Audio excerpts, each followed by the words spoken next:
చాలా భూతల స్వర్గం అండి. అది చాలామంది చూడవలసిన ప్రదేశము. మేము చూసి ఎంజాయ్ చేసాం కూడా అండి 3 రోజులు. మా పిల్లలకి కూడా ఫోటోలు పెడితే నెక్స్ట్ టైం కాశ్మీర్ వెళ్తున్నాం అన్నారండి. అది అంత సుందరమైన ప్రదేశం, ప్రకృతి సౌందర్యం అండి. అటువంటి సౌందర్యాన్ని నిజంగాను ఆ భారతదేశం అది తెచ్చుకోవడానికి మనం గర్వించదగిన ప్లేస్ అండి. అది ఆ ప్లేస్ని కూడా చూడలేకుండా చేస్తున్నారండి.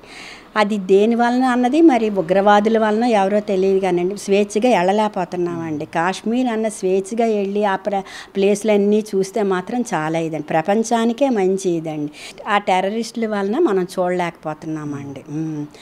చాలా మంచి ప్రదేశం, మేము చాలా ఎంజాయ్ చేసామండి. ఇప్పుడు ప్రపంచానికి అంతటికి అది చాలా మంచిది. మన భారతదేశానికి గర్వించదగిన ప్లేస్ అండి. అది మణిహారం అంటారు కదండి, కాశ్మీర్ అనేది భారతదేశానికి ఒక మణిహారం, భూతల స్వర్గం అండి. అందరూ 3 రోజుల నుండి చాలా ఎంజాయ్ చేసి మేము నెక్స్ట్ టైం వెళ్తాం అని అన్నారండి. 4వది పహల్గాం వెళ్ళామండి. వెళ్ళేటప్పటికి అందరూ ఇంకా ఇదైపోయారండి. మేడం, ఇప్పుడు యాక్చువల్గా మీరు చాలా ఆనందంగా హ్యాపీగా గడుపుతూ చాలా హ్యాపీగా ఉండే సమయంలో ఈ కాల్పుల శబ్దం ఇలాంటివి అంటే టెర్రరిస్ట్ అటాక్ అని మీకు తెలియగానే ఏమనిపించింది మేడం? అది టెర్రరిస్ట్ అనుకోలేదండి. మామూలుగా అతను కూడాను గ్రీన్ షర్ట్ వేసుకొచ్చారండి. అది టెర్రరిస్ట్ అదే అంటే సెక్యూరిటీ డ్రెస్సేనండి. సెక్యూరిటీ వాళ్ళకి డిజైన్ ఉంటుంది, ఏంది ప్లెయిన్ అండి. అలాంటి గన్నేనండి. పరిగెత్తి వస్తున్నారండి. ఆయన పరిగెత్తుతుంటే ఎక్కడ సెక్యూరిటీ, ఎక్కడ నేను సెక్యూరిటీ వాళ్ళేమో అనుకున్నాను కానీ టెర్రరిస్ట్ అనుకోలేదు. అతను సెక్యూరిటీ వాళ్ళేమో అనుకుని అలా చూస్తున్నానండి. ఈ లోపేమో లేదు పరిగెత్తాలి అనేటప్పటికి అందరం బాత్రూమ్ వెనకతలు పరిగెత్తామండి. అక్కడ ఒక 50 మందిలా ఉన్నామండి. ఒక 50-60 మందిలా ఉండేటప్పటికి అందులోంచి ఒకరండి లేదు పరిగెత్తాలి, చెట్టు వెనకతలు దాక్కోవాలి అన్నారండి. చెట్టు వెనకతలు ఎందుకు దాక్కోవాలి అంటే వాళ్ళకి తెలియకుండా చెట్టు వెనకతలు దాక్కోవాలన్నారు. ఈ లోపేమో చెట్టు వెనకతలు దాక్కోవాలంటే మాకు కొంచెం ఒక 7 కొంచెం అంటే హైట్ మీద అనమాట చెట్లు ఉన్నాయి. ఈ లోపేమో చెట్టుకి వెళ్ళాలంటే పెన్షన్ దాటాలండి. ఆ పెన్షన్లను దాటాలంటే ఆడవాళ్ళం లేదండి. ఒక కుక్క వెళ్ళినంత ఉందండి, అంత ఉందండి. ఆ పెన్షన్లో పాము పాకుతాం చూడండి, అలా పాకామండి. అలా ప్రాకుతుంటే మగవాళ్ళు ప్రాకుతుంటే వెనక అట్నుండి ఏమో లాగుతున్నారండి. ఇలా లాగుతున్నారండి. ఆ లాగేటప్పుడు మాకు ఇవన్నీ పట్టేస్తున్నాయండి. మాకు పట్టేస్తుంటే అవతల వాళ్ళు లాగుతున్నారు, మేము ఒకరికొకరు అలా సహాయం చేసుకొని లాగేటప్పటికి వాడు మొత్తం ఇలా లాగుతున్నాం కాదండి, వాడు అక్కడి నుండి గమనించాడండి.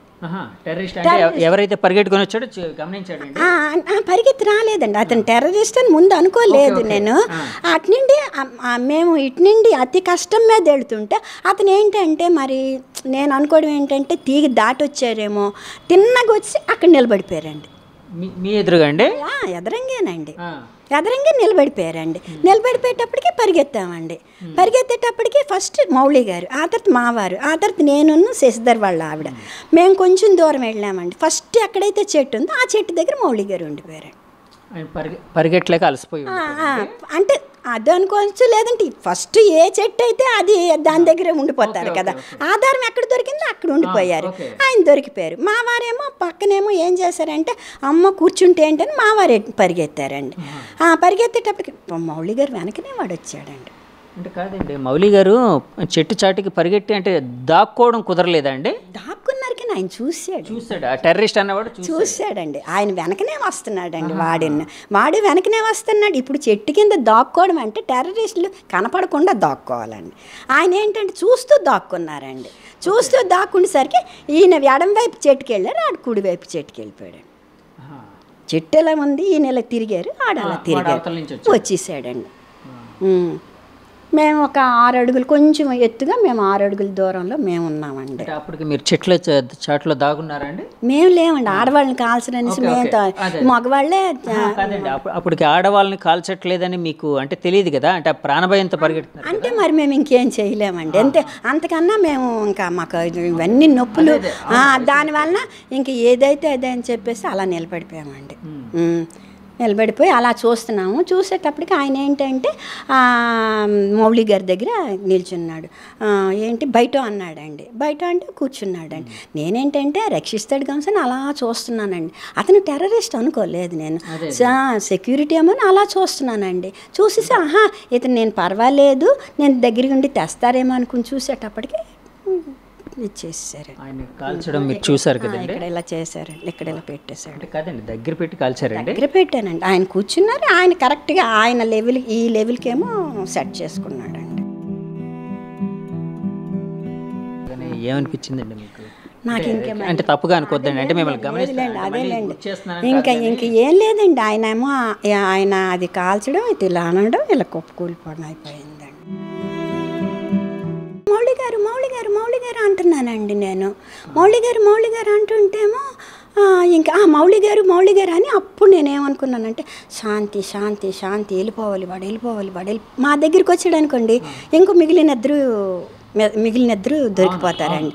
అది మాత్రం నా నోటి నుండి వచ్చింది, శాంతి ఆయన అలా వెళ్ళిపోవాలి అని. సరే కరెక్ట్గా ఆయన డౌన్లో ఇలా వెళ్ళిపోయాడు. అదే లాస్ట్ అండి. ఆయన మౌళి గారిని, చంద్రమౌళి గారిని కాల్ చేసి వాడు వెళ్ళిపోయాడు. అదే లాస్ట్ అండి. ఇంకా పిన్ డ్రాప్ సైలెన్స్ అయిపోయింది. ఇంకెక్కడ మోతలు వినపడలేదు.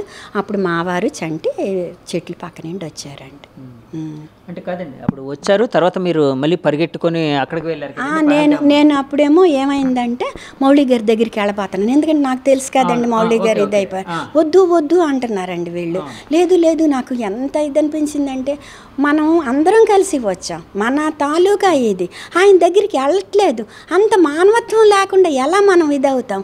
ఆడు మనిషిని ఎలా కాలుస్తున్నాడండి అలా అనమాట. మనిషిని అసలు అతను ఎవరో తెలియదు. పోనీ ఏదైనా పగ మీద కాల్చాడంటే అనుకోవచ్చు, అతను ఎవరో తెలియదు, వచ్చాడు, సరెండర్ అయిపోయిన మనిషికి కాల్చేసాడండి.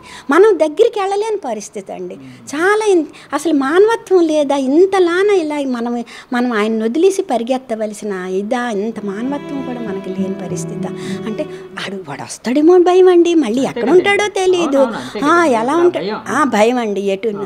అప్పుడేమో ఏం చేశానంటే గబగబా శశి వాళ్ళ ఆవిడ ఉన్నది కదండి, వీళ్ళేమో చెట్ల చాటు నుండి వచ్చారండి. శశి వాళ్ళ ఆయన థర్డ్ వచ్చారండి. వచ్చేసరికి వాళ్ళ ఆయన అప్పు అనమాట. అప్పటికి ఇంకా ఆ అప్పు దగ్గర పరిగెట్టేటప్పటికి నేను కూడా ఈవిడ్ని అనమాట. వాళ్ళ ఆవిడని గబగబా పరిగెత్తించి, చంద్రమౌళి గారు మిస్సెస్ లేరండి ఇంకా అప్పుడు, శశిధర్ వాళ్ళ మిస్సెస్ అండి. నేను ఆమె ఉన్నాము. గబగబా పరిగెత్తి ఆ శశిధర్ చేతిలో వాళ్ళ ఆవిడ చేయిని పెట్టేసి మీరు పరిగెత్తండి అన్నాను. ఈలోపు ఈయన వచ్చారు కదండి, హస్బెండ్ గారు వచ్చారు. అప్పుడు నేను ఆలోచించానండి, మౌళి గారు ఏం లేరు, ఇప్పుడు ఏంటి, వాట్ నెక్స్ట్ అనేటప్పటికండి ఆవిడని రక్షించు, మౌళి గారు మిస్సెస్ని రక్షించు అనేసరికి మణిగారు ఎక్కడ ఉన్నారు అనేసరికి ఆవిడ ఎక్కడి నుండి వచ్చారనండి అక్కడ కూర్చున్నారండి. ఆవిడ ప్రాణభయంతో అలా పరిగెట్టి అక్కడ కూర్చున్నారు. అంటే లోపల నుండి ఆవిడ కూడా లోపల నుండి వచ్చినట్టుగా ఉన్నారు, కూర్చున్నారండి.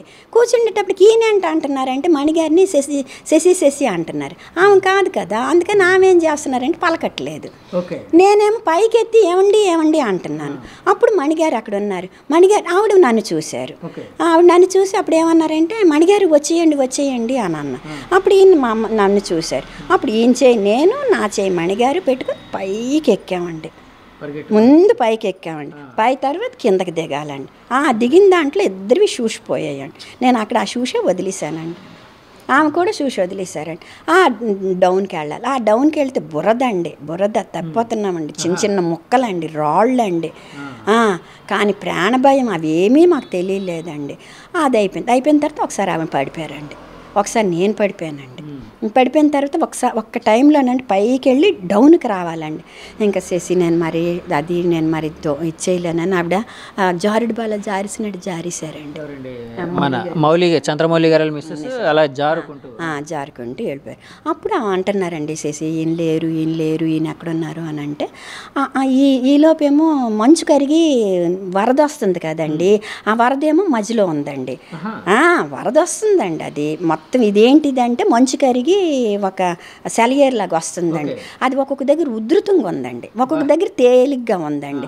ఆ సెలయేరుకి శశి వాళ్ళ ఆవిడ ఇటు వెళ్ళిపోయారు, నేను ఈయన మా మణిగారు ఇటు వెళ్ళిపోయామండి. మా వెనక ఒక వృద్ధ దంపతులు ఉన్నారండి, 80 సంవత్సరాల వాళ్ళు ఇద్దరు. వాళ్ళు కూడా మా వెనక పరిగెడుతున్నారు. శశి వాళ్ళ వెనకాతలో ఒక ఇద్దరు యంగుయేనండి, భార్య భర్తలు. వాళ్ళు 5 అటు, మేము 5 ఇటు, వాగుకటు ఇటు అయిపోయామండి. అలా పరిగెడుతూ ఉంటండి. మధ్యలో మధ్యలో పడిపోయానండి కాళ్ళు తన్నుకొని. మా వారిని నన్ను ఎత్తారు.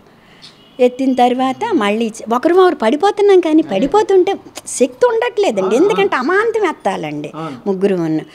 అలా పడిన తర్వాత మళ్ళీ సెలయేరుకి వెళ్ళాము. ఆ సెలయేరు వెళ్ళినప్పుడు కూడా ఉధృతంకి రాకూడదు కదండి, అందుకని ఉధృతం తప్పిన తర్వాత అలా తిరిగి అటు నుండి అలా వెళ్ళి మళ్ళీ సెలయేరుకి వెళ్ళి మళ్ళీ పైకి వెళ్ళామండి. అప్పుడు కొంత దూరంకి వీళ్ళు స్ట్రక్చర్లు పట్టుకొని వస్తున్నారండి, సెక్యూరిటీ ఆర్మీ వాళ్ళండి. స్ట్రక్చర్లు ఉన్నాయండి వాళ్ళ చేతిలో, చూశానండి ఒక 5-6 స్ట్రక్చర్లు. వాళ్ళు కూడా ఆయాసపడిపోయి వస్తున్నారండి. అప్పుడే మా అమ్మని చూసి ఇలా అన్నారండి. ఏమంటే ఇప్పుడు మీ ఎదురుగానే చంద్రమౌళి గారిని వాళ్ళు కాల్చారు కదండి, అది చూడగానే మీ పరిస్థితి ఏంటండి? అంటే ఎందుకంటే ఇప్పుడు అది చాలా ప్యానిక్ సిచ్యుయేషన్. అంటే మన ఎదురుగా కోడిని కోస్తూ ఉంటేనే చూడలేము, అలాంటిది మనతో సన్నిహితంగా ఉండే మనతో పాటు వచ్చిన అదేనండి నేను ఏంటంటే ఇంకా ఆయన లేరు, ఇప్పుడు ఏంటి చెయ్యాలి, ఆవిడని రక్షించాలి. దాంట్లోనండి ఒక విధమైన ఇది వచ్చేసిందండి, డీప్గా వచ్చేసిందండి. తెగింపు అంటే నేను మెడిటేషన్ కూడా చేసుకుంటాను, అందుకు కొంచెం వచ్చి ఇప్పుడు ఆవిడని రక్షించాలి. ఇప్పుడు ఆయన పోయిన అలాగే రారు, ఇప్పుడు ఉన్న ఆవిడని మనం రక్షించాలి, ఆవిడని రక్షించి బయటికి తీసుకురావాలి. అదే నేను కూడా అదే చెప్పారు, నువ్వేంటంటే ఆవిడతోటే ఉండు, నువ్వు ఏ ఫోను ముట్టకు, అన్నీ చూసుకుంటావు. ఆవిడకి ఆవిడ ఆవిడ ఆవిడ ఆవిడ ఆవిడ చేసి భయం వేస్తుంది అని నాకు చేతులు గట్టి పట్టుకున్నారండి. అదంతా ఏంటంటే ఆవిడని రక్షించాలి, ఆవిడని వాళ్ళ పిల్లలకి అప్పచెప్పాలి. ఎలాగూ ఆయన మరి మేము అప్పచెప్పలేము అని మాత్రం నాకు మైండ్కి వచ్చి ఈయన కూడా చెప్పారండి, మణిగారినే నువ్వు చూసుకో. ఏమండి ఇప్పుడు చంద్రమౌళి గారిని కాల్చినప్పుడు మీరు ఎదురుగా చూశారు అన్నారు కదా, అంటే అప్పటికే ఆ మైదాన ప్రాంతం మొత్తం కొంతమంది శరీరాలతో ఏమైనా పడిపోయి అలాగే ఏమైనా ఉందా అండి? దూరంగా ఒకటి మాత్రం చూశానండి, అంతే. ఒక ఆయన పడిపోయి ఉన్నారు అంతే, అదొకటే చూశాను. తర్వాత మౌళి గారేనండి, మొత్తం అంతా ముందుకే ఉన్నట్టుగా ఉంది. మేము చాలా పెద్ద గ్రౌండ్ అండి, చాలా పెద్దదండి, చాలా పెద్ద గ్రౌండ్ అండి. మధ్యలో ఒక మొత్తం చాలా ఎన్ని ఎకరాలని చెప్పలేం, కానీ చాలా ఎక్కువ పెద్దదేనండి. అయితే ఈ ఫస్ట్ అయినవన్నీ ఫస్ట్లో కాబట్టి మాకు కనిపించలేదండి. మధ్యలో మాత్రం ఒక ఆయనకి పడిపోయారు, ఆమె ఏడుస్తున్నారండి పక్కనే, అదొక్కటే నేను చూశానండి. చూసిన తర్వాత మౌళి గారిని చూసిన తర్వాత ఇంకా మరి కాల్పులు అయిపోయి వాళ్ళ ఆపరేషన్ కూడా అయిపోయినట్టుకొని వెళ్ళిపోయారండి. ఒక 10 minutes అంత పెట్టుకుంటారు కదా, అయిపోయిందండి. దాన్ని పెద్ద సౌండ్స్ నేను ఒక 20 విన్నానండి. మనం మేమేమిటంటే దీపావళి సామాన్ ఏంటి ఇక్కడ కాలుస్తున్నారండి, డాడ్ అందులో అది ఓపెన్ ప్లేస్ అండి, అందులో రీసౌండ్ అండి, డాడ్ మన బాగా సౌండ్లు వచ్చాయండి. ఒక 20 వరకు విన్నాను. ఆ తర్వాత ఏమో ఇంకా మరి ఇది లేదు, ఈ లోపేమో ఇటు ప్రక్క ఒకరు వచ్చేసారండి. మా వైపు వచ్చిన వాళ్ళు మాత్రం మేము వెంటనే దొరికిపోయాము. మీరు అప్పటికి అంటే వాష్రూమ్ దగ్గర ఉన్నారు, అప్పటికి ఫొటోస్ తీసుకోవడం అలాంటివి ఏం చేయలేదు కదండి, చేయకపోవడం వల్ల వాష్రూమ్ దగ్గరికి వెళ్ళడం వల్ల మీరు సేవ్ అయ్యారు. ఆయన వెళ్ళిన 5 minutesకేనండి, మేము వెళ్ళిన 5 minutes అంతే. మా వారు కొంచెం దూరం వెళ్ళి చుట్టూ చూస్తున్నారండి, అవంతా అందాలు. నేను వాష్రూమ్కి వెళ్ళలేదు, వాళ్ళు వాష్రూమ్కి వచ్చేటప్పటికి నేను ఎలా చూస్తున్నా, వాళ్ళు వాష్రూమ్కి వచ్చేసరికి వితిన్ 5 minutesలోనే దడ్మని ఏంటి అనేటప్పటికి టెర్రరిస్టులు వచ్చారు అని వాళ్ళందరూ. కాదు మేడం, ఇప్పుడు మీ ఎదురుగా అంటే మీరు ఫెన్సింగ్ దాటుతూ వస్తుండేటప్పుడు ఆ టెర్రరిస్ట్ చూసి అవతల వైపు వచ్చాడు ఎదురుగా అని అన్నారు కదండి, అంటే ఒక్కడినే చూసారా, మీరు ఎంతమందిని చూసారు టెర్రరిస్టులని? అతను ఒక్కడిని మీరు చూసారు, ఎందుకంటే మా దగ్గర వచ్చిన మీ దగ్గరికి వచ్చారు, మిగతా వాళ్ళందరూ వేరే మరి అక్కడ ఉన్నారు తెలియదు, కానీ అతను మాత్రం మమ్మల్ని ఫాలో అవ్వకుంటూ మా వెనకను వచ్చేసాడండి.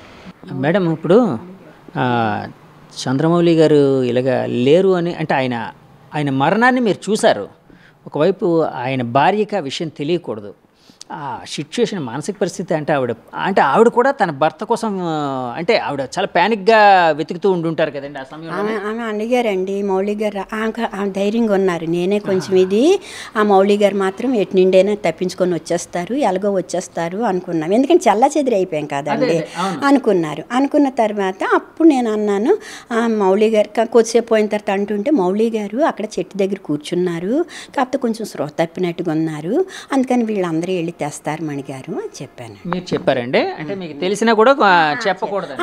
మళ్ళీ ఇంకోటి అండి, కరెక్ట్గా అంత అయిపోయిన తర్వాత ఇంకా కొంచెం ఉండేటప్పుడు అండి ఒక చిన్న ఒక 18-20 సంవత్సరాల పిల్లలండి అటు నుండి వచ్చారండి, వస్తున్నారు మాకు హెల్ప్ చేయడానికి. వచ్చిన వెంటనే మేము ఈయన చెయ్యి నేను నా చెయ్యి అయినా ఈయన ఆయాస పడిపోతున్నారు, అందుకని వాళ్ళు వచ్చి వెంటనే మమ్మల్ని చూసేటప్పటికేమో నేను అన్నాను భయ్యా హెల్ప్ మీ అన్నాను. అంటే ఆ అబ్బాయి ఏమో నా చేయి పట్టుకున్నాడు, ఇంకొక అబ్బాయికి ఏమో ఈ హెల్ప్ మీ అన్నాను, ఈవిడ చేయి పట్టుకుని, ఇంకొక ఇద్దరు వచ్చి మాకన్నా పైన ఒక వృద్ధ దంపతులు ఉన్నారు అన్నాను, వాళ్ళని పట్టుకున్నారండి. వాళ్ళని పట్టుకొని అప్పుడు అనమాట మనలోగు అప్పుడు ఈయన కొంచెం మాకు రిలీఫ్ అయ్యి కొంచెం ఈయన వచ్చారండి. ఇంక వచ్చిన తర్వాత కరెక్ట్గా దిగానండి, ఏడుపు మొదలు పెట్టానండి. నాకు అంతవరకు ఇలా పట్టుకున్నానండి, పెట్టేసి ఉండి ఆవిడ కొంచెం దూరంలో ఉన్నారు, నేను ఎక్కడున్నాను.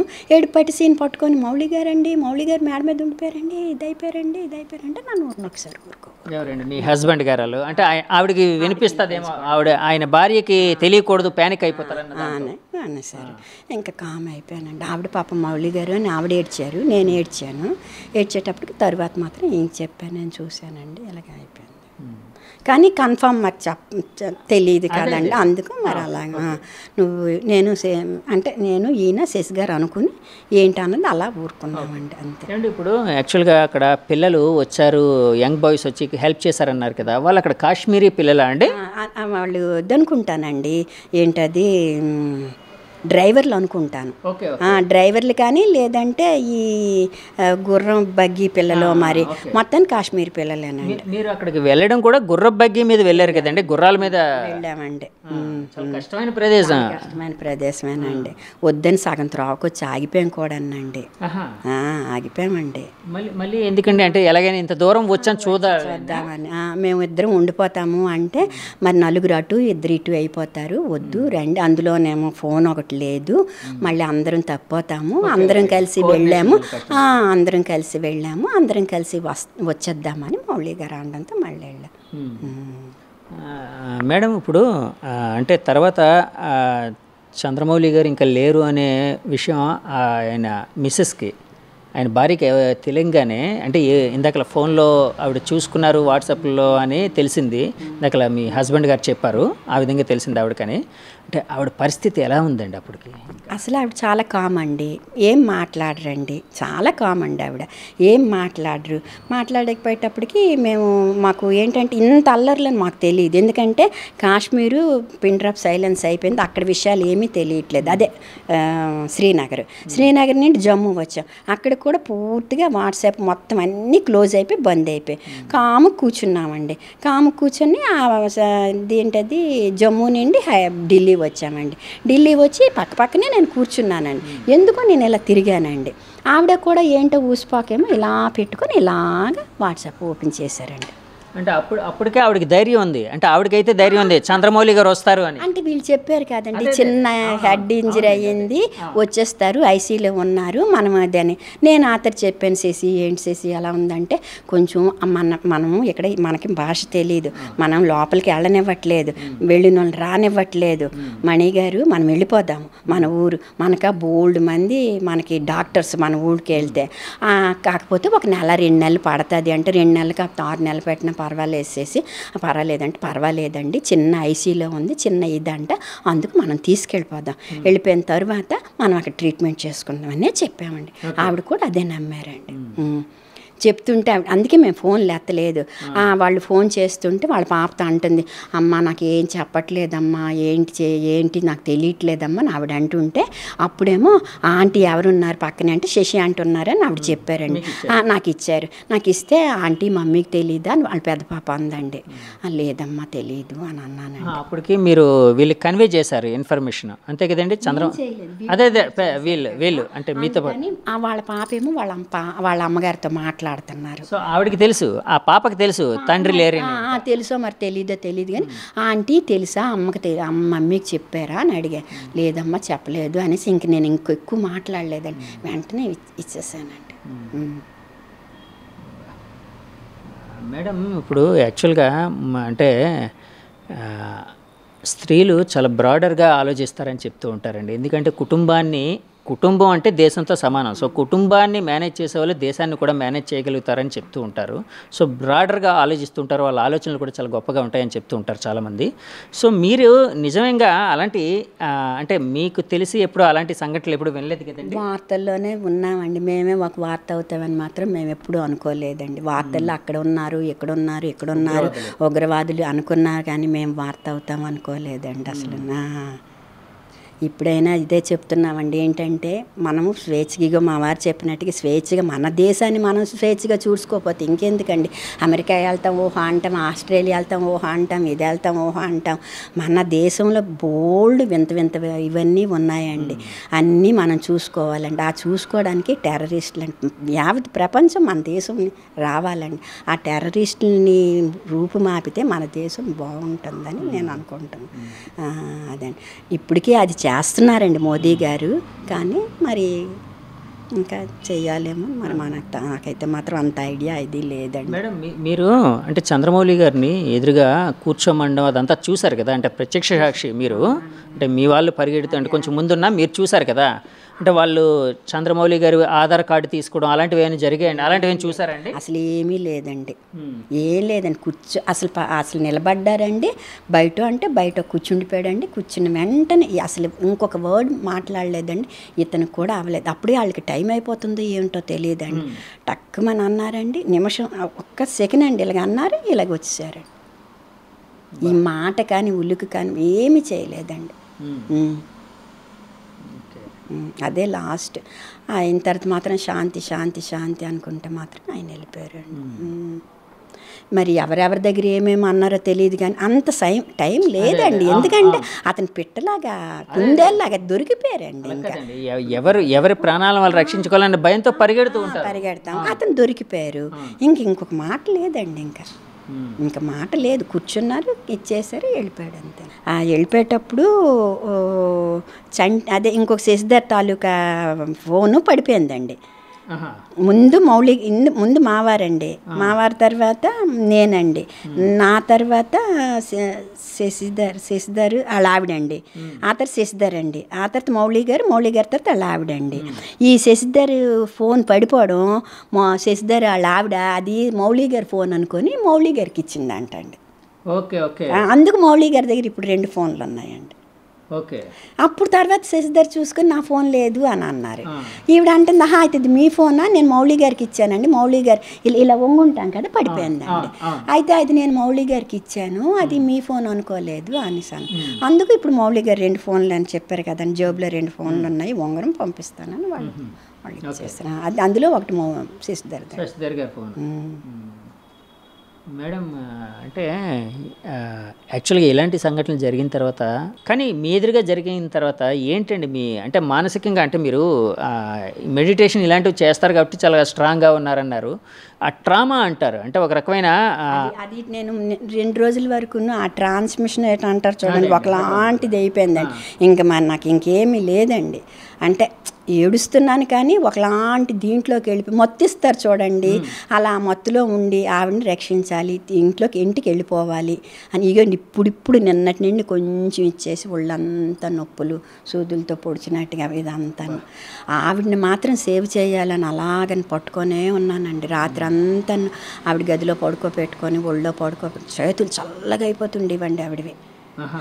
గట్టి పట్టుకొని చంద్రమౌళి గారు మిస్సెస్ ఎప్పుడైతేనండి ఆవిడ ఢిల్లీలో తెలిసింది కదండి, అది ఒక విధంగా మంచిది అనిపించింది నాకు. ఎందుకంటే ఢిల్లీ నుండి వైజాగ్ వచ్చిన వరకు ఆవిడ మైండ్ కొంచెం తేరుకోవడానికి, లేదంటే సడన్గా అక్కడ చెప్పినది కదా, కొంచెం ఆవిడ అనమాట అని ఆవిడ మనసు ఇది అవ్వడానికి బాగానే అయ్యింది. తర్వాత ఏంటంటే అక్కడ మాత్రం ఉన్న శశి భయం వేస్తుంది, శశి భయం వేస్తుంది, శశి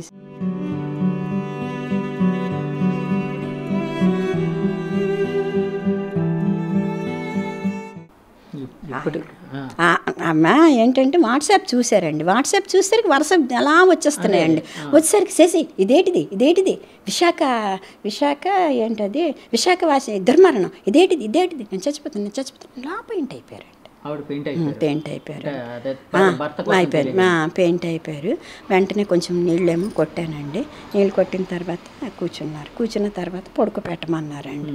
పడుకోపెట్టమనేసరికి అక్కడ ఏమీ లేవు. లేకపోతే ఏమో చున్నీ లేదండి, ఢిల్లీలో ఢిల్లీ ఎయిర్పోర్ట్లో ఈ చున్నీ తీసి వేసి ఆవిడ పడుకోబెడితే అప్పుడు ఇద్దరు డాక్టర్లు వచ్చారండి. ఇద్దరు డాక్టర్లు వచ్చి ఆవిడ కాళ్ళు ఎత్తిపెట్టి గట్టిగా ఇచ్చేసి ఇలా ఇలా కట్టి కొంచెం నీళ్ళేమో వేస్తే అప్పుడు కొట్టుకేస్తారు. అమ్మాయి అనుకుని డాక్టర్లు మరేం పర్వాలేదు ఆవిడతో మాట్లాడించండి అని చెప్పేసి వెళ్ళిపోయారు. కొద్దిసేపు పోయిన తర్వాత మణి అంటే అప్పుడు చాలాసేపు అయిన తర్వాత లేచి సిసి నాకేం అవ్వదు, ఏం పర్వాలేదు, నాకేం అవ్వదు అన్నారు. అమ్మాయి అనుకున్నా. మేడం ఇప్పుడు ఆ జ్ఞాపకాలు అంటే ఇంకా నిద్రలోకి వస్తున్నాయండి? ఇంకా మరి వారం రోజులు అయ్యింది కదండి. ఇంకా అది అంటే అందులోంచి తేరుకోవడం చాలా కష్టమైన విషయం, అంతే కదండి? అంతే మరి. అలాంటి వాళ్ళని అంటే మీరు అంటే ఎందుకంటే పోయిన ప్రాణాలు 26 మంది అమాయకులు టూరిస్టులని అదేనండి అన్నాను నేను. ఏంటంటే యుద్ధాలు జరుగుతూ ఉండేటప్పుడు కొంచెం చంపుకోవడం వేరు. వాళ్ళు ఎవరో తెలియదు, వీళ్ళు ఎవరో తెలియదు, అమాయక ప్రాణులను అలాగని పోనీ అతను కూర్చున్నారండి పాపం. కూర్చున్న మనిషిని ఇలాగిచ్చి పోనీ పరిగెట్టారు, అతనికి ఎదురు తిరిగారు, ఏదో చెప్పారు, అది ఇది అనేది కూడా లేదండి. కూర్చున్న మనిషిని అలా ఇది చేస్తే కుందేళ్ళని కూడా మనం ఆలోచించే కాలుస్తాం కదండి. అంత దీనిగానండి లేకుండా ఎలాగ మరి ఇది మళ్ళీ ఎంతండి చిన్న పిల్లలండి, టెర్రరిస్టులు చిన్నవాళ్ళండి. అంటే మరి సన్నంగా దీనిలాగే ఉన్నారండి, చిన్నపిల్లలండి, 20-25 సంవత్సరాల లోపు కూడా ఉండరేమోనండి. సన్నంగా యూనిఫామ్ వేసుకొని పొట్టిగా ఉన్నారండి. గన్ మాత్రం ఇలా ఇలా పెట్టుకున్నారండి. ఒక గన్ను, యూనిఫామ్ ఏమో గ్రీన్ది ఉందండి, ప్లెయిన్ అండి, గ్రీన్. లైఫ్లో ఎప్పుడు జరగకూడదు, అదే ఎప్పుడు జరగకూడదు, ఇదే లాస్ట్ అవ్వాలని ఆ దేవుని ప్రార్థిస్తున్నానండి. ఎందుకంటే ఇంకా మరి అలాగే తట్టుకునే శక్తులు కూడా చాలామందికి ఉండవు కదండి. నేను స్వయంగా అది అనుభవించాను. ఏదైనా చెడు ఎప్పుడు కూడా అనుభవించకూడదండి అది. అందుకని ఆ దేవుని ప్రార్థిస్తున్నాను, ఇదే లాస్ట్ అయిపోవాలి, భారతదేశం సుఖశాంతులతో ఉండాలండి. సార్ అంటే ఒకటి విన్నానండి నేను, అంటే మీడియాలో కూడా చాలా ప్రముఖంగా వచ్చింది. అక్కడ టెర్రరిస్టులు వాళ్ళందరినీ చంపేస్తూ ఒకరితోనే ఎవరితోనో కొంతమందితోని మీ ప్రధాని మోడీకి వెళ్ళి చెప్పుకోండి అని అన్నారని కూడా అంటే కొన్ని వార్తలు అయితే వచ్చాయండి. ఏంటి సార్ మీ ఫీలింగ్ ఏంటి దాని మీద? అంటే అలాంటివి జరిగే అంటే మీరు మీ ఎదురుగా ఏమైనా చూసారా అలాంటివైనా? అంటే నా దగ్గర ప్రత్యక్షంగా కాదు, కానీ అక్కడ బాధితులు మాత్రం చెప్పారు ఏంటంటే ఇప్పుడు వెళ్ళి మీ ప్రధానితో చెప్పుకున్నా అంటే మీ మోడీతో చెప్పుకుని అన్నారు, మీ ప్రధాని కదా మీ మోడీతో చెప్పుకుని అన్నారంట. కానీ అది అంటే అది దుశ్చర్య కాదు, అది ఖండకావరం అది. ఎందుకంటే అతను భారతదేశ ప్రజలందరికీ ప్రధాని, అది ఇన్ని కోట్ల మందికి ప్రతినిధి అయ్యింది, అతన్ని చాలించేయడం అనేది చాలా తప్పు. అది మనం ఇప్పుడు ఏమైనా టెర్రరిస్టులు అంటున్నాం, కానీ టెర్రరిస్టుల తాలూకా ఆ కంటితుల ప్రధానం మనం ఏం అంటం లేదు కదా. కాబట్టి ఆ మాత్రం కూడా ఇంకిత జ్ఞానం లేకుండా వాళ్ళ మాట్లాడడం అది మన సార్వభౌమత్వానికి నిజంగా చెప్పాలంటే ఛాలెంజ్ చేయడం అది. సో అటువంటి మాట్లాడినాడు నిజంగా నువ్వు శిక్షించాలంటున్నారు కదా, మీరు శిక్షించాలంటే 4 తీసేయాలి దీని ప్రకారం. సో అది చాలా అంటే తప్పుడు వాక్కులు, అది నా ఒపీనియన్. చంపుతున్న వాళ్ళతో పాటు ఉన్న వాళ్ళ భార్యలతో వాళ్ళతో అన్నారు. అదే అంటే ఇప్పుడు ఒక అతన్ని చంపేశారు, అతని భార్యతో ఇది చేసిన ఛాలెంజ్ ఇది ఏంటంటే ఇప్పుడు వెళ్ళి మీ మోడీతో చెప్పుకోండి, ఏం చేస్తాడో చూద్దామని. సో ఆయన అన్నారని చెప్పేసి ఆవిడ అక్కడ చెప్పారు, అక్కడ హాస్పిటల్లోని అక్కడ తర్వాత మిగతా అది టూరిస్టులతోటి ఆవిడ చెప్పగా నేను విన్నాను. అంటే ఒక బాధితురాలు. మేడం ఇందాక మీరు ఏదో చెప్తూ ఉన్నారు లెటర్ అని. నేను కూడా ఈ విషయం మోడీ గారికి లెటర్ రాద్దాం అని అనిపించిందండి. ఎందుకంటే ఆయన టెర్రరిస్టుల్ని రూపుమాపడంలో ప్రముఖ పాత్ర వహిస్తున్నారండి. కానీ ఒక బాధితురాలుగా మోడీ గారికి లెటర్ రాసేసి ఇదే లాస్ట్ ఉగ్రవాదం అని మన దేశం శాంతిగా ఉండాలి. హార్ట్ఫుల్నెస్ కన్హా శాంతివనంకి హైదరాబాద్ వచ్చారండి ఆయన, మోదీ గారు వచ్చారు. రెండు మూడు సార్లు మా దాజీ గారిని తో కలిశారండి. నేను కూడా ఒక అభ్యాసినేనండి. అందుకని మోదీ గారితో అలా లెటర్ రాయి అంటే ఆ ఐడియా వచ్చిందండి. మోదీ గారితో లెటర్ మరి నాకు ఎలా తెలియదు కదా, అందుకని ఆయన హైదరాబాద్ వచ్చారు కనుక మోదీ గారితో ఇలా లెటర్ రాయాలి. ఆయన ముందు ఆయన కృషి చేస్తున్నారు. ఇది లాస్ట్ అవ్వాలి, భారతదేశం ఇంకొంచెం శుభ్రంగా ఉండాలి, సుఖ సంతోషాలతో ఉండాలి, అందరూ చెప్పినట్టుగా అనమాట హ్యాపీగా బయట తిరగాలండి. మన ఏ టూరిస్ట్కి వెళ్ళినానండి చేతులు ఉగ్గు పెట్టుకొని వస్తున్నామండి. ఒక కాశ్మీర్ కాదు, ఒక కాశ్మీర్ కాదు, ఒక ఢిల్లీ కాదు, ఎక్కడికి వెళ్ళినానండి. మరి మన దేశంలోనూ వీనన్నట్టు మన దేశంలో మనం స్వేచ్ఛగా తిరగకపోతే మరి ఇంకెందుకండి. ఆ విషయంలో మోదీ గారు మాత్రం చేతులెట్టి దండం పెట్టవచ్చు, చాలా బాగా చేస్తున్నారండి. ఈ మాత్రమేనా 20 సంవత్సరాల నుండి కాశ్మీర్ టూరిస్టులు వెళ్ళగలుగుతున్నారు అంటే ఆయన చదివానండి. మేడం, ఇప్పుడు మోదీ గారికి లెటర్ రాస్తానన్నారు కదా, అంటే లెటర్లో ఏ విషయాన్ని ప్రముఖంగా అంటే ఉగ్రవాదాన్ని రూపుమాపండి, గట్టిగా దాని మీద కృషి చేయండి అనా? అంతేనండి. అదే చేద్దాం. ఇలా ఉగ్రవాదం చేసే వాళ్ళని ఏం చేయాలమ్మా? మీరేమనుకుంటున్నారు చెప్పండి. అది నాకైతే తెలియదండి. అంటే నా ఊహకి ఏమీ లేదు. ప్రభుత్వంగా ఆయన ఏం చేస్తారన్నది ఇది చేసుకో అంత నాలెడ్జ్ నాకు లేదండి. కాకపోతే ఏంటంటే శాంతిగా ఉండాలి, సహనంగా ఉండాలి, మంచిగా ఇదేంటది భారతదేశం ఉండాలి, ఎక్కడికి వెళ్ళినా శాంతిగా ఉండాలి. అదే ఇప్పుడు కరువు అవుతుంది. కానీ శాంతిగా ఉండేటప్పుడు పక్కవాడు చెంపలు కొట్టి ప్రాణాలు తీస్తూ ఉంటే తిరగబడాలని అంటే అనుకోవడం తప్పేం కాదు కదా. అందుకనే టెర్రరిస్టులను ఇది చేసేసి ఒక రూపమాపి శాంతిగా చేయమని అంటున్నాను. అంటే ఉగ్రవాద నిర్మూలన చేసి శాంతి నెలకొల్పాలి అన్నది నా ఉద్దేశం. అంటే ఉగ్రవాదాన్ని రూపుమాపి ప్రపంచ శాంతి, కానీ వాళ్ళు కొట్టిసారని మనం శాంతిగా ఉండడం అది కాదండి నేను అంటున్నది. అదనమాట సార్. ఇప్పుడు ట్రామా నుంచి మీరు ఒక మెచ్యూర్డ్ పర్సన్, ఏజ్లోనే కాకుండా ఎడ్యుకేషన్ ఇలాంటి వాటిలో కూడా ఒక మెచ్యూరిటీ అనేది ఉంది, రకరకాల విషయాల మీద మీకు అవగాహన ఉంది. సో ఆ ట్రామా అనేది ఇది ఆలోచనలు, ఆ జ్ఞాపకాలు సైకలాజికల్గా ఎలా చేస్తుంది, అంటే అందులోంచి ఎలా బయటపడుతున్నారు? అలా కాదంటే డెఫినెట్గా అది సైకలాజికల్ దాని ఇంపాక్ట్ ఉంటుంది. మనం అంటే ఆలోచన విధానాన్ని కూడా కొద్దిగా తగ్గించేస్తుంది. తర్వాత ఆలోచన కూడా అంటే సరైన మార్గంలో వెళ్ళకుండా చేస్తుంది. ఇప్పుడు అంటే కొద్ది టైం అయింది కాబట్టి నార్మల్స్కి వస్తున్నాం. సో అంటే షివరింగ్ అనేది ఉండేది మొదట్లో, ఫస్ట్ 1 or 2 days వరకు. అంటే ఆలోచనలు అలా ఆలోచనలు వచ్చేవి మనకి, అంటే షివరింగ్ అంటే వచ్చేది. తర్వాత అది గ్రాడ్యువల్గా కొద్దిగా తగ్గింది. నేను కూడా ఓంకారం చేసుకుంటాను, ధ్యానం చేసుకుంటాను కాబట్టి కొంతవరకు I could overcome it. Sir, యాక్చువల్గా ఇప్పుడు ఒక సంఘటన ఏదైనా ఒక దుర్ఘటన జరిగినప్పుడు మనం బాధితులం అయితే మన రక్తం మరిగిపోతూ ఉంటుంది. అంటే ఎవరికైనా అంటే దాని మీద ప్రతీకారం తీర్చుకోవాలి, మనకి ఇంత అన్యాయం జరిగింది అంటే ఇక్కడుండే పరిస్థితి ఏంటంటే ఒక మామూలు అమాయకపు టూరిస్టులు మీరందరూ సరదాగా మన దేశాన్ని చూడడం కోసం వెళ్ళారు. అక్కడికి వెళ్ళిన తర్వాత ఇలాంటి దుర్ఘటన జరిగింది, మీ స్నేహితుడిని కోల్పోయారు, అలాగే 26 మంది భారతీయులు అనే దాన్ని స్ట్రెస్ చేయాలి మనం, ఎందుకంటే వాళ్ళందరూ మన సహోదరులు. సో వాళ్ళని కోల్పోయాం. సో అంటే ఆ నెత్తురు ఉడుకుతూ ఉంటుంది, ఎందుకంటే ఇది చూసిన వాళ్ళకే నెత్తురు ఉడుకుతుంది. అలాంటి సమయంలోని పాకిస్తాన్కి సంబంధించిన వాళ్ళు అంటే ఇందులో మా ప్రమేయం ఏమీ లేదు, కొంతమంది వాళ్ళ మంత్రులు అంటారు అక్కడ మోదీ వాళ్ళ ప్రభుత్వమే చేసుకుంది, అదంతా వాళ్ళ ప్రభుత్వమే కాల్పించుకుంది అన్నట్టు కొన్ని మాటలు. తర్వాత మన ప్రభుత్వం కొన్ని అంటే సింధు జలాల ఒప్పందాన్ని రద్దు చేస్తూ వాళ్ళ దౌత్యపరంగా చర్యలు తీసుకోవడానికి దాన్ని స్టాప్ చేసింది. అంటే అక్కడ ఒక నాయకుడు బెంజీర్ భుట్టో గారి కొడుకు బిలవర్ భుట్టో అంటాడు, సింధు జలాలను వదలకపోతే రక్తం పారిస్తాము. ఇలాంటి వ్యాఖ్యలు వింటూ ఉంటే ఒక సగటు భారతీయుడిగా, ఒక బాధితుడిగా మీ అభిప్రాయం ఏంటండి? ఎలా అనిపిస్తుంది మీకు? అది తెలివి తక్కువ కామెంట్ అండి అది. ఎందుకంటే భారతదేశానికి 26 మందిని అన్యాయంగా చంపినప్పుడు మనం ఏ చర్యను తీసుకుంటాం, అది సహజంగా మన చేతిలో ఉన్నవని నిన్ను దానికి రక్తం పారిస్తామని అనే ఛాలెంజ్ అన్నది అది అవివేకం, తెలివి తక్కువ. ఒక భుట్టో కొడుకు అన్నాడనంటే సహించవచ్చు, ఓ తికాయత్ అన్నాడు ఒక రైతు నాయకుడు ఇండియా నుంచే అతను అన్నాడట పాకిస్తాన్ రైతులు ఇబ్బంది పడిపోతారో అలా చేస్తేనే.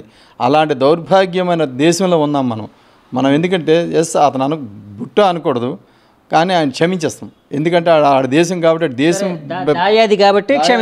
దాయాది, తర్వాత వాడి దేశ ప్రాముఖ్యత వాళ్ళకి అన్నాడు. మన దేశంలో దౌర్భాగ్యులు ఇలాంటి వీళ్ళు కూడా అక్కడ రైతులు కష్టపడిపోతారు, వాళ్ళని ఇబ్బంది పెట్టడం అవుద్ది అని చెప్పేసి మన దేశంలో ఉన్న వాళ్ళు అన్నందుకు మేము బాధపడుతున్నాం. వాడనికన్నా ఎక్కువగా వీడన్నందుకు బాధపడుతున్నాం మేము. అంటే మన దేశంలో వాళ్ళే మన సార్వభౌమత్వాన్ని దాన్ని దెబ్బతీస్తున్నారు కదండి. సింధు జలాలని మనం అడ్డుకట్ట వేస్తాం. ఎందుకు ఇస్తాం వాళ్ళకి? సింధు జలాలే కాదు, మిగతావి ఏ రకమైన సదుపాయాలు ఉన్నా మనం అనుభవించుకుంటా వాళ్ళకి ఇచ్చే పరిస్థితుల్లో మనం ఈ ప్రస్తుత పరిస్థితుల్లో అయితే ఉండకూడదు. ఎందుకంటే ఎన్ని రకాలైన చర్యలు తీసుకోవాలో అన్ని రకాల చర్యలు తీసుకొని ఈ టెర్రరిజంని అంతం చేయకపోతే ఈ ప్రపంచ దేశాలన్నీ ఏదో రోజున అంటే భస్మీపట్నం కాక తప్పదు. సార్, ఇప్పుడు చంద్రమౌళి గారి మిస్సెస్ గారు అంటే అందులోంచి ఎలా ఉన్నారు, ఆవిడ పరిస్థితి ఎలా ఉంది? అంటే యాక్చువల్గా మేము అంటే ఇబ్బంది పెట్టడం అని కాదు, కానీ అంటే ఆవిడ కోలుకున్నారా లేదా అన్న ఒక దాంతో అడుగుతున్నామండి. ఆవిడ ప్రస్తుతం అయితే ఇంకా కోలుకోలేదు. ఆవిడ ఇంకా అదే విచార సముద్రంలోనే సాగరంలో ఉన్నారు. ఇంకా రేపే మేము వెళ్దాం అనుకుంటున్నాం. ఇవాళ మంగళవారం కదా, మంచిది కదా వెళ్ళడం అనేసి రేపు వెళదాం. అది 3వ తేదీన అదే కర్మ కూడా చేస్తున్నారు. 11 రోజు 12 రోజు కర్మ కూడా చేస్తున్నారు. ఇందాక ఆవిడ మొబైల్లో పెట్టారు. సో రేపు వెళ్ళి మేము కూడా లేటెస్ట్ అప్డేట్ చేసి తీసుకోవాలి ఆవిడ ఎలాగున్నారు ఏంటంటే. అప్పుడు ఆవిడ కూడా పరిస్థితి చాలా ఆందోళనకరంగా ఉన్నది. కారణం ఏంటంటే పిల్లలిద్దరూ పెళ్ళిళ్ళు అయిపోయారు, వాళ్ళు అమెరికా వెళ్ళిపోయారు. ఇప్పుడు చంద్రమౌళి గారు ఉంటే వీళ్ళిద్దరూ సంతోషంగా ఉందాం అనుకున్నారు. ఇప్పుడు ఆవిడ పరిస్థితి ఏంటో ఆవిడకి అర్థం కావట్లేదు. అందుకనే ఆవిడ చాలా అంటే అధైర్యంగాను ఆలోచన రహితంగాను ఉన్నారు. ఇప్పుడు తెలియట్లేదు ఆవిడకి ఏం చేయాలన్నది. సో రాబోయే కాలమే చెప్పాలి. సార్, ఇప్పుడు చంద్రమౌళి గారు సరదా మనిషి కదండి. ఎందుకంటే ఫోటోలు చూసినప్పుడు అయితే చాలా యాక్టివ్ పర్సన్ అన్నట్టు అనిపించింది మాకు. చాలా సరదా మనిషి, చాలా సేవా తత్పరుడు. అప్పుడు ఆ రోజుల్లో అంటే కరోనా వచ్చిన టైంలో కూడా అందరు ఇంటింటికి వెళ్ళి కరోనా మందులు పంచాడు. ఆ తర్వాత అందరికీ ట్రైబ్స్కు వాళ్ళకి వెళ్ళి శీతాకాలంలో వాళ్ళు చలితో బాధపడతారంటే వాళ్ళందరికీ దుప్పట్లు కొనిసి పంచి తీసుకెళ్ళాడు. ఇతను ఎస్ఎస్ అరకు వ్యాలీ అండ్ లంబసింగి వీటన్నిటికి వెళ్ళి తీసుకెళ్ళాడు. అలాగే ఇక్కడ ఇంకొక సంస్థ ఏదో సేవాతత్పర సంస్థ ఉంటే వాళ్ళకి వ్యాన్ కావాలంటే అతను ఇన్ఫ్లుయెన్స్ ఉపయోగించి ఒక వ్యాన్ కూడా స్టేట్ బ్యాంక్ ద్వారా శాంక్షన్ చేయించారు. రకరకాల సేవా తత్పరుడే. ఆర్థికపరమైన కమిట్మెంట్ ఉన్నా సరే అతను ముందుకు వచ్చేసేవాడు. అందుకే ఇప్పుడు యాక్చువల్గా మేము మా బ్యాంక్ వాళ్ళు కూడా చాలా అంటే నష్టపోయారు. ఒక మంచి కార్యకర్త అంటే మాకు కూడా ఇన్సూరెన్స్ క్లెయిమ్స్ ఇవన్నీ ఉంటాయి. వీళ్ళందరికీ సర్వీస్ అతను చేసేవారు. అలాగే ఇన్సూరెన్స్ కార్డు ఆన్లైన్ మాకు ఎవరికీ తెలియకపోయినా అతనే వచ్చి ల్యాప్టాప్ పట్టుకొని అందరికీ అన్ని రకాలుగా సహాయం అయితే చేసేవాడు. నెక్స్ట్ కొంతమందికి హాస్పిటల్స్ అయితే ఒకవేళ వెళ్ళలేరంటే ఇంటికి వెళ్ళి చేయడం, ఇవన్నీ కార్యక్రమాలు అయితే సేవా కార్యక్రమాలు చేసేవాడు అతను. Next that is not limited only to the state bank retirees, మిగతా వాళ్ళు కూడా చేసేవాడు అది. సార్, ఇప్పుడు ఆయన పార్థివ దేహం వచ్చినప్పుడు కూడా ఒక ఉద్రిక్తమైన వాతావరణం నెలకొంది. అంటే జై భారత్ అంటూ పాకిస్తాన్ ముర్దాబాద్ అంటూ ఇలా నడిచింది అని విన్నానండి. ఏంటి సార్ ఆ రోజు అక్కడ పరిస్థితి ఎలా ఉందండి? అంటే ప్రజల తలకు ఉద్రేకం అలా ఉన్నది. అది వాళ్ళ ఆవేశం. ప్రజలు నిజంగా చెప్పాలనుకుంటే అతని మీద ఉన్న అభిమానం కొద్ది ఇవేవి చేస్తే వచ్చేవి కావు ఇవి. సో ప్రజలు అనడం అది యథార్థం. నెక్స్ట్ దానికి అతను అర్హుడు కూడాను ఆ స్లోగన్స్కి. సో బ్యాంక్ వాళ్ళే కాదు, బ్యాంకేతరులు కూడా, తర్వాత మిగతా ఒక స్టేట్ బ్యాంక్ కాదు మిగతా బ్యాంకులు, ఇన్సూరెన్స్ కంపెనీ వాళ్ళు కూడా వచ్చారంట. తర్వాత మేము ఈ ర్యాలీ చేసినప్పుడు బార్ అసోసియేషన్ కూడా వచ్చింది. బార్ అసోసియేషన్ కూడా పార్టిసిపేట్ చేసి అతని తాలూకా సేవలను కొనియాడారు. సార్ మీరు అంటే ఈ ట్రామా నుంచి కోలుకోవాలని మనస్ఫూర్తిగా కోరుకుంటున్నానండి. అలాగే ఇలాంటి ఉగ్రవాద చర్యల వలన మీలాంటి వాళ్ళే కాకుండా ఎవరు మన భారతీయులు అనే వాళ్ళు ఎవరు ఎఫెక్ట్ అవ్వకూడదని నేను మనస్ఫూర్తిగా కోరుకుంటున్నాను. ఆ విధంగా అంటే ప్రభుత్వ చర్యలకి అందరూ మద్దతు ఇవ్వాల్సిన అవసరం అయితే ఉంది. నేనైతే మీడియా ముఖంగా ఇప్పుడు నేను మా వ్యూవర్స్కి కూడా చెప్తూ ఉన్నాను, అందరూ ప్రభుత్వ చర్యలకి ప్రభుత్వం తీసుకునే ప్రతి చర్యని సమర్థించాల్సిన అవసరం ఉంది, పార్టీలకు అతీతంగా. సో మీరు కూడా అదే భావిస్తున్నారు కదండి? నేను కూడా అనుకుంటుంటే ఇక్కడ పార్టీలు అన్నది ఇమ్మెటీరియల్. పార్టీలకు అతీతంగా జాతీయ సమగ్రత, జాతీయ రక్షణ అవసరమైనప్పుడు అందరి ఇంక్లూడింగ్ అపోజిషన్ పార్టీస్ వాళ్ళ తాలూకా బాధ్యత ఇది. వాళ్ళకి కూడా బాధ్యత. అపోజిషన్ అంటే రూలింగ్లో చేసిన అన్నిటికీ మనం వ్యతిరేకించడం కాదు. జాతీయ భద్రత వచ్చినప్పుడు అన్ని పార్టీలు కలిసి చేయాలి. మిగతా దేశాలను చూసి మన నాయకులు నేర్చుకోగలగాలి ఇందులోని. అది నేను చెప్తున్నాను. ఎందుకంటే ఈవెన్ ఇజ్రాయిల్కి వచ్చే సమస్య వచ్చినప్పుడు కూడా ఇజ్రాయిల్లో కూడా మనకన్నా తెలివైన వాళ్ళు, ప్రపంచంలో అంతకన్నా తెలివైన ఇజ్రాయిల్స్. అలాంటి దేశంలో కూడాను వాళ్ళకి సమస్య వచ్చినప్పుడు అపోజిషన్ పార్టీస్ కూడా యునానిమిటీగా అందరూ రూలింగ్ పార్టీకి సపోర్ట్ చేశారు వాళ్ళ దేశం తాలూకా సమస్య వచ్చినప్పుడు. అలాగే మన దేశానికి సమస్య వచ్చినప్పుడు మన తాలూకా అపోజిషన్ పార్టీ లీడర్స్ అంటే వీళ్ళు కూడాను ఈ పాలిటిక్స్ని పక్కన పెట్టి జాతీయవాదానికి సమర్థించాలని నేను కోరుకుంటున్నాను.